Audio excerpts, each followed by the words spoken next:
हर पल आपके साथ। नमस्कार, हर्पल न्यूज देख रहे हैं आप और मैं हूं आपके साथ तनु बालियान। गुड मॉर्निंग भारत में बात करेंगे देश दुनिया की बड़ी खबरों की, लेकिन उससे पहले एक नजर अब तक की सुर्खियों पर। पीएम मोदी आज सोमनाथ मंदिर के पास बने सर्किट हाउस का करेंगे उद्घाटन, कई अत्याधुनिक सुविधाओं से है लैस। बीजेपी अध्यक्ष जेपी नड्डा आज उत्तर प्रदेश दौरे पर, आगरा में मंथन और बरेली में करेंगे डोर टू डोर चुनाव प्रसार। महिलाओं के बाद अब युवाओं के लिए मैनिफेस्टो लाएगी कांग्रेस, राहुल और प्रियंका गांधी आज करेंगे घोषणा। अखिलेश यादव करहल से लड़ेंगे चुनाव, समाजवादी पार्टी ने किया ऐलान। धुरी विधानसभा से भगवंत मान लड़ेंगे चुनाव, आपने किया ऐलान। यूपी चुनाव लड़ने का फैसला तो सपा प्रमुख अखिलेश यादव ने पहले ही कर दिया था। अब खबर है कि अखिलेश मैनपुरी की करहल सीट से चुनाव लड़ेंगे। अभी तक कयास लगाए जा रहे थे कि अखिलेश आजमगढ़ के गुन्नूर से चुनावी मैदान में आ सकते हैं, लेकिन गुरुवार को सभी कयासों को विराम लगाते हुए समाजवादी पार्टी ने अखिलेश की सीट का ऐलान कर दिया। आपको बता दें कि पार्टी के पूर्व राष्ट्रीय अध्यक्ष मुलायम सिंह यादव ने भी इसी विधानसभा से पहला चुनाव लड़ा था और चुनाव जीतकर विधानसभा पहुंचे थे। इसके अलावा सपा मुखिया मुलायम सिंह यादव ने करहल के जैन इंटर कॉलेज से ही शिक्षा ग्रहण की थी और वे यहां पर शिक्षक भी रहे। करहल मुलायम सिंह यादव के गांव सेफई से महज 4 किलोमीटर की दूरी पर है। उत्तर प्रदेश में चुनाव से पहले समाजवादी पार्टी को लेकर खबर सामने आ रही है। बताया जा रहा है कि पार्टी में मुस्लिम चेहरा माने जाने वाले आजम खान नाराज है। जानकारी के मुताबिक मुलायम सिंह यादव परिवार के सबसे करीबी रहे आजम खान और अखिलेश यादव के बीच दरार आ गई है, क्योंकि आजम खान ने अपने करीबियों के लिए करीब 1 दर्जन सीटें मांगी थी, जिसके लिए अखिलेश यादव ने मना कर दिया है। लिहाजा आजम खान नाराज बताए जा रहे हैं। बता दें कि अखिलेश और आजम खान के बीच विवाद की मुख्य वजह टिकटों की मांग है, जिसको लेकर आजम खान नाराज है। असल में अभी आजम खान जेल में बंद है और वो अपने 12 करीबियों और समर्थकों के लिए टिकट की मांग कर रहे थे, लेकिन राज्य में कई दलों के साथ गठबंधन करने के बाद अखिलेश यादव इतनी सीटें उन्हें देने के पक्ष में नहीं है, जिसके बाद चर्चा है कि उन्होंने अखिलेश यादव से दूरी बना ली है। पंजाब विधानसभा चुनाव के लिए आम आदमी पार्टी ने भगवंत मान को अपना मुख्यमंत्री पद का चेहरा बनाया है। हाल ही में अरविंद केजरीवाल ने इसका ऐलान किया, जिसके बाद अब जानकारी आ रही है कि भगवंत धुरी सीट से पंजाब चुनाव के रण में उतरेंगे। आम आदमी पार्टी के ट्विटर हैंडल से भगवंत मान की सीट का ऐलान करते हुए लिखा गया, आप पंजाब की तरफ से सीएम फेस सरदार भगवंत मान जी धुरी विधानसभा क्षेत्र से पंजाब विधानसभा चुनाव लड़ेंगे। इसके अलावा एक टैग लाइन भी लिखी गई। वहीं पार्टी के ट्विटर हैंडल से एक वीडियो शेयर करते हुए लिखा गया कि साडे मान साहब बदलेंगे पंजाब। धुरी constituency falls under the Lok Sabha seat of Sangrur, which is also the seat which Bhagwant Mann Sahab has represented in the Lok Sabha in the year 2014 and 2019. हमें विश्वास है कि इस बार धुरी के लोग बहुत प्यार और आशीर्वाद भगवंत मान साहब पे बख्शेंगे। मध्य प्रदेश की राजनीति में विपक्षी पार्टी कांग्रेस के पूर्व मुख्यमंत्री दिग्विजय सिंह की सत्ताधारी बीजेपी के मुख्यमंत्री शिवराज सिंह चौहान से मुलाकात तय हो गई है। दोनों नेता 21 जनवरी को मंत्रालय में मुलाकात करेंगे। कांग्रेस नेता दिग्विजय सिंह को सीएम शिवराज ने मिलने का वक्त दे दिया है। 21 जनवरी को सुबह 11 बजे शिवराज और कांग्रेस नेता दिग्विजय सिंह की मंत्रालय में मुलाकात होगी। बता दें कि दिग्विजय सिंह ने पत्र लिखकर सीएम शिवराज से मिलने का वक्त मांगा था। मुलाकात नहीं होने पर 23 जनवरी को सीएम आवास के बाहर धरना देने की चेतावनी दी गई थी। इस मुलाकात का विषय टोम और सुठालिया परियोजना को डूब प्रभावितों को समस्या को लेकर बताया जा रहा है। इसी कड़ी में दिग्विजय सिंह सीएम शिवराज से मिलना चाहते हैं।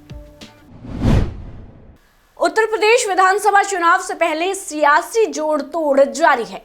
इस बीच बहुजन समाज पार्टी ने देश की राजधानी दिल्ली में 2012 में हुए निर्भया गैंगरेप पीड़िता की वकील सीमा कुशवाहा को अपने पाले में खींच लिया है। यूपी की राजधानी लखनऊ में बीएसपी के राष्ट्रीय महासचिव सतीश चंद्र मिश्र ने सीमा कुशवाहा को पार्टी की सदस्यता दिलाई। इस दौरान पार्टी के कई बड़े नेता भी मौजूद रहे। इसे बसपा का बड़ा कदम बताया जा रहा है, क्योंकि पिछले काफी समय से सीमा कुशवाहा देश भर की लड़कियों की रोल मॉडल बनी हुई है।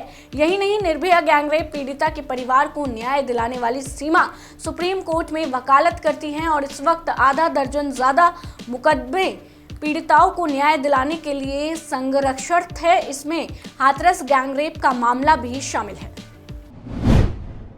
उत्तर प्रदेश के मुख्यमंत्री योगी आदित्यनाथ की लोकप्रियता में दिनों दिन इजाफा हो रहा है। सोशल नेटवर्किंग साइट ट्विटर पर उनके चाहने वालों की संख्या में बढ़ोतरी का नया आंकड़ा देखने को मिला। ट्विटर पर मुख्यमंत्री योगी आदित्यनाथ के सरकारी ट्विटर हैंडल पर 10 लाख फॉलोअर पूरे हो गए हैं। मुख्यमंत्री पद की शपथ लेने के बाद से मुख्यमंत्री योगी आदित्यनाथ अपने निजी ट्विटर हैंडल के साथ सरकारी ट्विटर हैंडल पर भी लगातार एक्टिव है। उत्तर प्रदेश के मुख्यमंत्री के लिए आधिकारिक ट्विटर हैंडल की शुरुआत मुख्यमंत्री अखिलेश यादव के समय में हुई थी। मुख्यमंत्री के सभी सरकारी कार्यक्रमों के साथ साथ उनकी कई तस्वीरें इस ट्विटर हैंडल के जरिए उनके फॉलोअर्स तक पहुंचती है। ट्विटर पर मौजूद यूपी के मुख्यमंत्री का आधिकारिक ट्विटर हैंडल लोगों की इस प्रशंसा का बखूबी जवाब भी देता है। इस ट्विटर हैंडल की कवर फोटो में बाकायदा 10 लाख लोगों के फॉलोअर होने पर लोगों को धन्यवाद भी दिया जा रहा है। मुख्यमंत्री योगी के इस आधिकारिक ट्विटर हैंडल को केवल उनके प्रशंसक ही नहीं बल्कि देश की कई बड़ी हस्तियां भी फॉलो करती हैं। उत्तर प्रदेश में चल रहे विधानसभा चुनाव के लिए दूसरे चरण में 21 जनवरी को अधिसूचना जारी होने के साथ और आसपास के 9 अन्य जिलों की 55 विधानसभा सीटों के लिए नामांकन प्रक्रिया शुरू हो जाएगी। साथ ही इस बार 22 और 23 जनवरी को सार्वजनिक अवकाश और 26 जनवरी को गणतंत्र दिवस के कारण इन 3 दिनों में नामांकन नहीं होगा। लिहाजा दूसरे चरण के उम्मीदवारों के नामांकन को दाखिल करने के लिए केवल 5 दिन का समय मिलेगा। वहीं दूसरे चरण के लिए ज्यादातर सियासी दलों ने प्रत्याशियों का ऐलान कर दिया है और नामांकन प्रक्रिया शुक्रवार से शुरू होने के बाद प्रत्याशी अपना पर्चा दाखिल कर सकेंगे। उत्तर प्रदेश विधानसभा चुनाव का बिगुल बज चुका है। इसी बीच यूपी चुनाव में बिहार के पूर्व मुख्यमंत्री लालू प्रसाद यादव की चर्चा हो रही है। दरअसल उनके दामाद राहुल यादव एक बार फिर बुलंदशहर की सिकंदराबाद विधानसभा सीट से समाजवादी पार्टी के टिकट पर अपनी किस्मत आजमा रहे हैं। वो इस बार सपा आरएलडी गठबंधन के प्रत्याशी के रूप में चुनावी मैदान में हैं, जिनका मुकाबला सीधे बीजेपी के प्रत्याशी लक्ष्मी राज से माना जा रहा है। बता दें कि लालू प्रसाद यादव के दामाद राहुल यादव का ये इस सीट से पहला विधानसभा चुनाव नहीं है, बल्कि वो 2017 में भी सिकंदराबाद से सपा के प्रत्याशी थे और उस दौरान उनको भाजपा प्रत्याशी विमला सोलंकी के सामने करारी हार का सामना करना पड़ा था। इतना ही नहीं, 2017 में राहुल सबसे ज्यादा वोट पाने वाले प्रत्याशियों में तीसरे नंबर के प्रत्याशी रहे थे। जानकारी के लिए बता दें, राहुल की शादी बिहार के पूर्व मुख्यमंत्री लालू प्रसाद यादव की चौथे नंबर की बेटी रागिनी यादव के साथ हुई है। उम्मीद जताई जा रही है कि लालू या उनके बेटे तेजस्वी राहुल के लिए चुनाव प्रचार के लिए सिकंदराबाद भी आ सकते हैं। उत्तर पूर्वी दिल्ली दंगे मामले में गुरुवार को पहली सजा हुई। दिल्ली की कड़कड़डूमा कोर्ट ने दिनेश यादव नाम के शख्स को 5 साल की सजा सुनाई है। अभियोजन पक्ष के वकील RCM भदौरिया ने इस बात की पुष्टि की। यादव को एक महिला के घर में लूट और आगजनी के मामले में 5 साल की कैद दी गई है। दिल्ली के गोकुलपुरी के भागीरथी विहार में 70 साल की महिला मनोरी का घर है, जिसमें लूटपाट कर आगजनी करने के आरोप में कोर्ट ने इसी इलाके में रहने वाले दिनेश यादव को 5 साल की सजा सुनाई। ये पहला मामला है जब उत्तरी पूर्वी दिल्ली में हुए भीषण दंगों में किसी को सजा सुनाई गई है। 25 दिसंबर 2020 को मनोरी नाम की महिला के घर में लूटपाट के बाद आग लगा दी गई थी। दंगई उनके मवेशी तक चोरी कर ले गए थे। मुख्यमंत्री योगी आदित्यनाथ ने अधिकारियों को आदेश दिया है कि यूपी में बंटने वाले फ्री राशन में किसी तरह की कोई गड़बड़ी नहीं होनी चाहिए। एक भी पात्र मुफ्त मिलने वाले अनाज से वंचित नहीं रहना चाहिए। मुख्यमंत्री ने स्पष्ट कहा कि इसमें कोई गलती स्वीकार नहीं की जाएगी। प्रदेश में मिलने वाले फ्री राशन योजना का ठीक तरीके से चलाई जाए, इसमें कहीं भी किसी तरह की गड़बड़ी नहीं होनी चाहिए। मुफ्त में होने वाले खाद्य पदार्थ वितरण का कार्य सुचारू रखा जाए। एक भी पात्र फ्री राशन से वंचित ना रहे, इसकी जिम्मेदारी अधिकारियों की है। हरियाणा के टोहाना में अपनी मांगों को लेकर जिले भर की सैकड़ों आंगनवाड़ी और वर्करों ने कैबिनेट मंत्री देवेंद्र सिंह बबली के कार्यालय का घेराव किया। इस दौरान कैबिनेट मंत्री देवेंद्र सिंह बबली की गैर मौजूदगी में उनके भाई मनोज कुमार को मुख्यमंत्री के नाम मांग पत्र सौंपा है। आंगनवाड़ी वर्करों ने उन्हें चेतावनी दी। वर्करों ने कहा कि अगर मांगे पूरी नहीं हुई तो कैबिनेट मंत्री देवेंद्र सिंह बबली के आवास का घेराव किया जाएगा और वहीं पड़ाव डाला जाएगा। आंगनवाड़ी वर्करों ने सरकार पर वादा खिलाफी का आरोप लगाया है।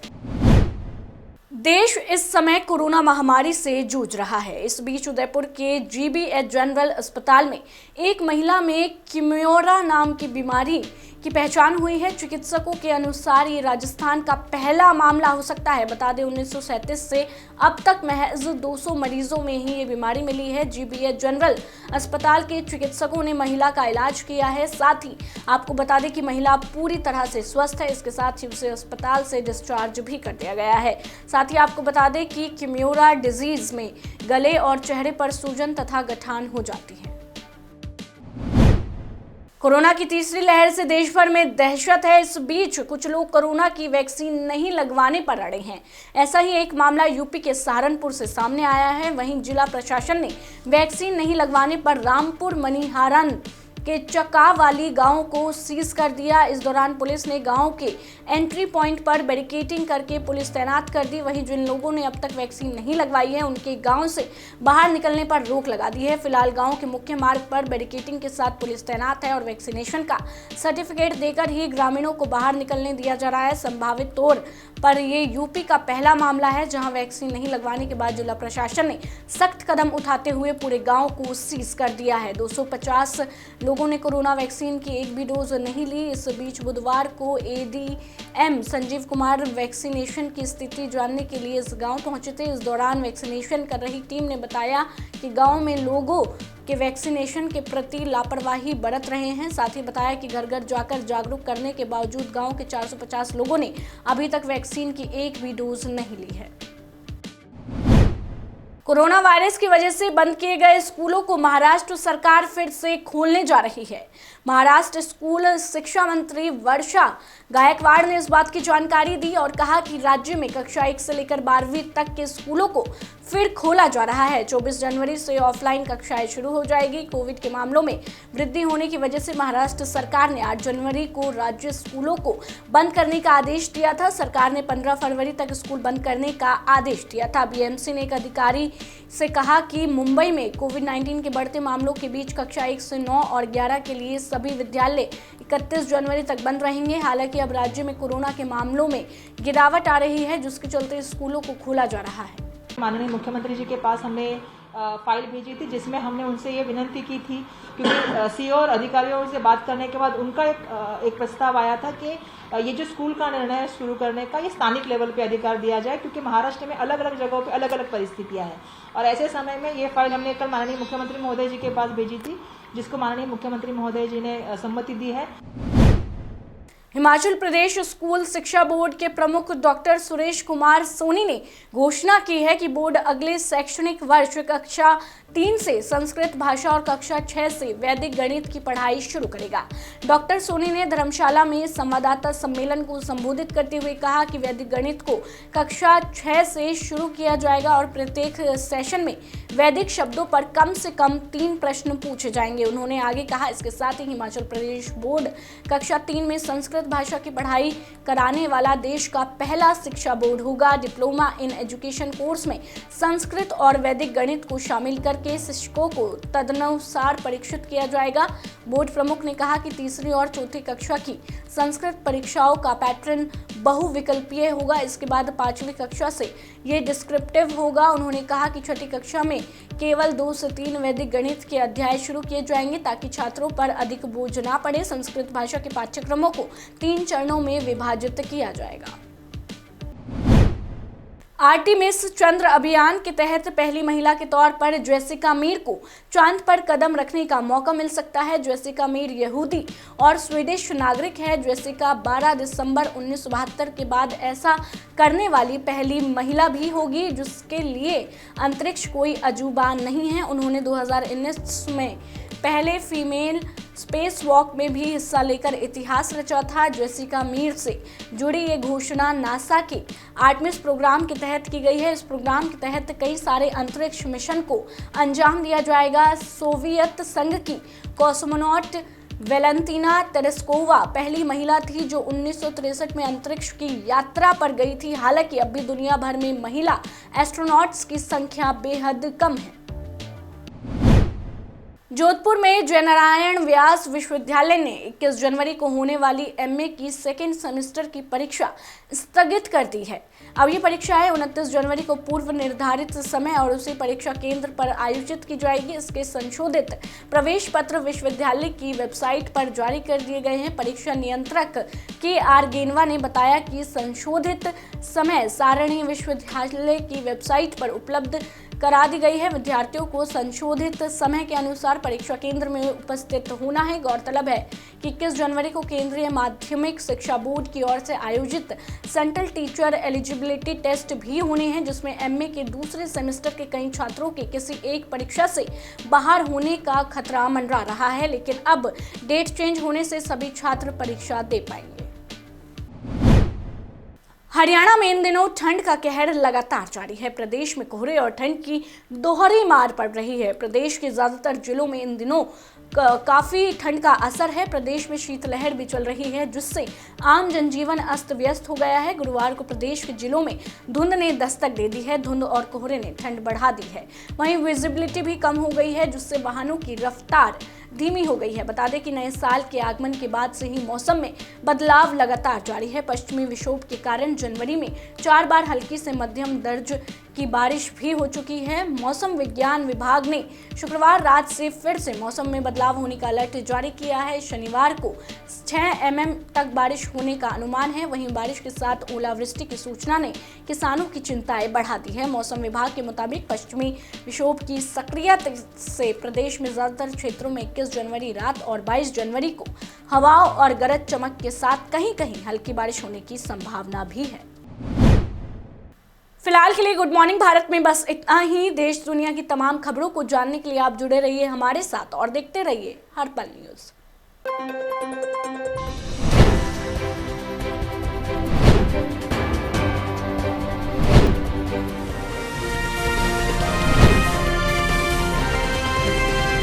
हर पल आपके साथ।